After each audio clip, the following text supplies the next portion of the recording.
Sengap kumno ya thoh une upandit ya ka news 18 habalai interview ya une upandit kai ka bajia hachwa bani thoh Raja Raghuvanshi bat ka Sonam Raghuvanshi bat ki don hadu kat ngut ki beru ki badon keti ban penyap ya u Raja Raghuvanshi bat ka ngut kynthei badon keti ban penyap ya u Raja Raghuvanshi.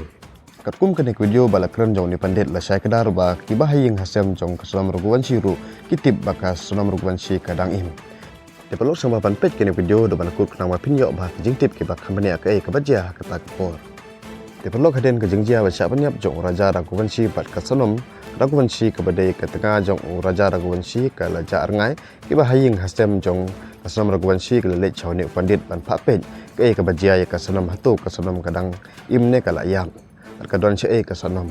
katkum ke jingi thu jong ne pandit onda ula pej bat ula chem ba ka Sonam kadang im bat kalong ka ba chef omdon ba ki ru ya ka bat hadenang ta kila kali yo ne pandit bat no ka Sonam kadon ba ne pandit ula thu ka Sonam ka don bat lai sangut ki breu hadenang ta kila wan ban kali biang yo ne pandit kila kali biang ya ka jo ka jing kali bat no ka Sonam kadon ba ne pandit long kadon rongkat bat ki nyeu ne prangut ki breu bat ne pandit ong ru kila ban don hadu kasan ngut ki breu ru ki badon bat ka Sonam bat anda ka news 18 kala kali yo ne pandit Jepang kapalan jong ka Sonam ban penyap ya Raja Raghuvanshi ne pandit ye thu khasan SNGI SHUWA ban tho ka Sonam kala plan SHUWA ban penyap ya Raja Raghuvanshi bat susu ne pandit ye thu ya ka news 18 uang ba hadu khasan ngut ki breu ki badon ketilang ban penyap ya Raja Raghuvanshi bat don sekawai pat ka kynthei na lor jong ka Sonam Raghuvanshi badon keti ban penyap ya Raja Raghuvanshi. आया था तो उन्होंने मेरे से प्रश्न किया था कि पंडित जी हमारा लड़का जो है वो तो बॉडी मिल चुकी है जी, लेकिन अब हम चाहते हैं कि सोनम के क्या हाल, सोनम किस स्थिति में।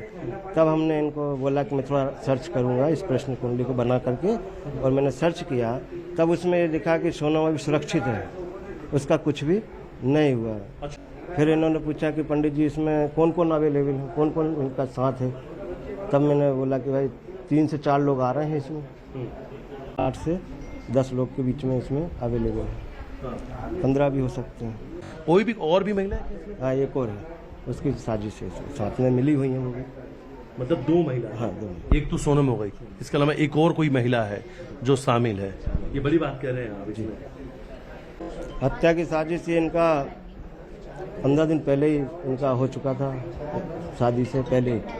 इनका पहले से प्लान था। मतलब 11 मई से पहले आप कह रहे हैं कि 15 दिन पहले ही हत्या की साजिश रच ली थी? बिल्कुल बिल्कुल 15 दिन पहले। और